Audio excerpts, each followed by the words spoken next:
بسم اللہ الرحمن الرحیم نحمدہ ونصلی علی رسولہ الکریم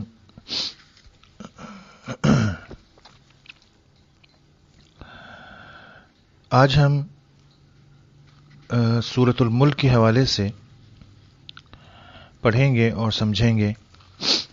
اللہ تعالی ہمیں قرآن کریم سمجھنے اور اس پر عمل کرنے کی توفیق نصیب فرمائے۔ سورہ ملک جو ہے یہ 29ویں پارے کی صورت ہے، یعنی تبارک الذی، یہ 29واں پارہ ہے، اور اس پارے میں تقریباً 11 صورتیں ہیں، جن میں سب سے پہلی صورت سورہ ملک ہے، اس کے بعد سورہ قلم ہے، اور اس کے بعد سورہ الحاقہ ہے، پھر سورہ معارج ہے، سورہ نوح ہے، سورہ جن، سورہ مزمل، سورہ مدثر، سورہ قیامت، سورہ دہر اور سورہ مرسلات۔ یہ تقریباً 11 صورتیں ہیں۔ اس سپارے میں جو 29واں سپارہ ہے، اس میں کل 431 آیات ہیں، 11 صورتیں، اور ان 11 صورتوں کی مجموعی آیات کو اگر جمع کیا جائے تو یہ کل 431 آیات بنتی ہیں۔ تو اس سپارے میں کل 431 آیات ہیں، اور اس کی پہلی صورت سورہ ملک ہے۔ اور سورہ ملک جو ہے نزول موجودہ ترتیب کے اعتبار سے یہ 67ویں صورت ہے، 67th صورت ہے، یہ 67 نمبر پر ہے، اور ترتیب نزولی کے اعتبار سے یہ 77ویں صورت ہے، یعنی 77th، موجودہ ترتیب میں 67 نمبر پہ، اور جب اللہ اس کو نازل فرما رہے تھے اللہ تعالیٰ، تو یہ 77ویں نمبر پر تھی، 77 نمبر پہ۔ اور یہ مکی صورت ہے، اس کی 20 جو ہے وہ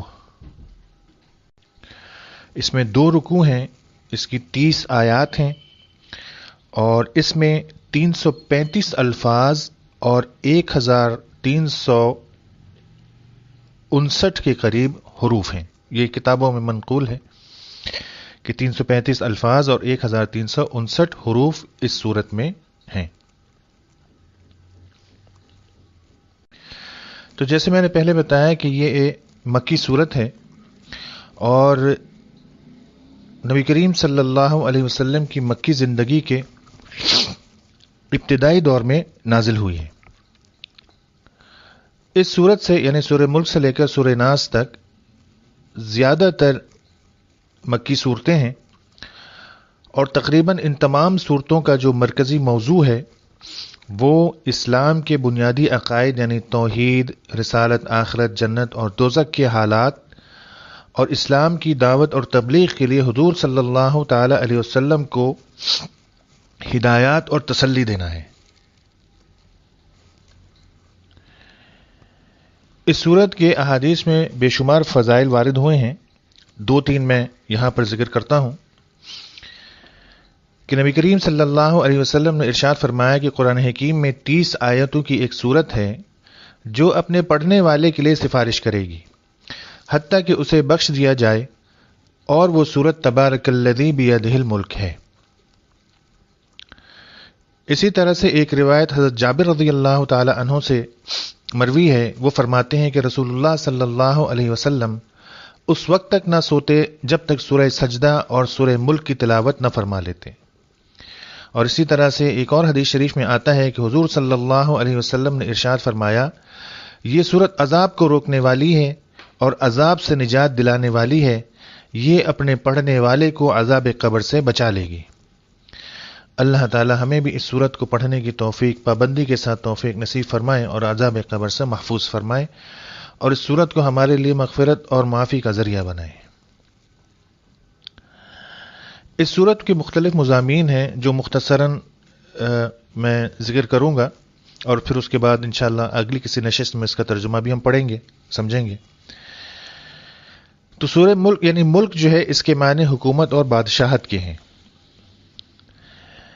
اس صورت میں اللہ تعالیٰ کی قدرت اور عظمت کا بیان ہے، جو اس کائنات کا بادشاہ ہے، خالق ہے اور مالک ہے اور رازق ہے. اور کفر کے ہولناک نتائج سے اس صورت میں ڈرایا گیا ہے اور بتایا گیا ہے کہ اللہ تعالیٰ کی پکڑ سے بے خوف نہیں ہونا چاہیے. اللہ تعالیٰ نافرمان بندوں کو دنیا اور آخرت میں سزا دینے پر قادر ہے. یہ اس صورت کا موضوع ہے.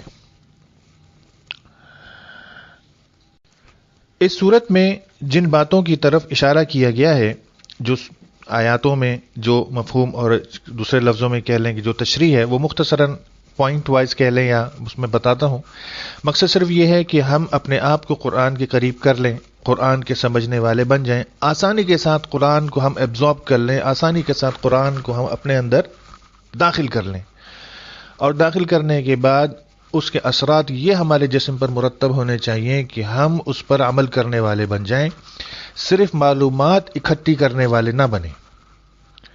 تو معلومات یاد رکھیے گا کہ معلومات اصل نہیں بلکہ معمولات اصل ہے، کہ کتنا ہم نے کام کیا، جو کچھ ہم نے سیکھا یا جو کچھ ہم نے سمجھا. تو ترتیب کے اعتبار سے یعنی آیت وائز میں بتاؤں گا کہ کن آیات کے اندر کیا چیزیں اللہ رب العزت ارشاد فرما رہے ہیں. تو اس کی پہلی آیت میں اللہ رب العزت جو ہے بتاتے ہیں کہ اللہ جو ہے وہ اس کائنات کا بادشاہ ہے، خالق ہے، مالک ہے، اور وہی یعنی اس کائنات کا خالق، مالک اور بادشاہ ہے، اور ہر چیز پر وہ قدرت رکھنے والا ہے. اور دوسری آیت میں جو ہے زندگی کا مقصد ہے، یعنی اس میں زندگی کا مقصد جو ہے وہ یہ ہے کہ لوگوں کا امتحان لے کر واضح کیا جائے کہ کون بہتر اعمال کرنے والا ہے. دوسری آیت میں اس بات کا تذکرہ ہے. اس کے بعد تیسری اور چوتھی آیت میں اللہ تعالیٰ نے کائنات کو ایسا عمدہ بنایا ہے کہ اس میں کسی قسم کا ایک رائی کے برابر بھی کوئی عیب نہیں دکھائی دیتا. ان تیسری اور چوتھی آیت میں اس چیز کا ذکر ہے، تیسری، چوتھی اور پانچویں آیت میں. اس کے بعد یہ بتایا گیا ہے کہ اللہ رب العزت اور اس کے رسول صلی اللہ علیہ وسلم کو جھٹلانے والے جہنم میں ڈالے جائیں گے، جو بہت بری جگہ ہے. قیامت کے دن کفار و مشرکین اور تمام مجرم حسرت کریں گے کہ کاش وہ قرآن حکیم کو توجہ سے سنتے اور سمجھ کر اس پر عمل کرتے تو آج جہنم میں نہ جاتے. جو لوگ اللہ رب العزت کے خوف سے گناہوں سے بچتے ہیں، ان کے لیے بخشش اور بہت بڑا اجر رکھا گیا ہے.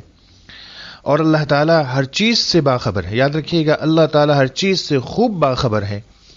ہمارے سینوں میں چھپے ہوئے راز بھی اس کے علم میں ہیں.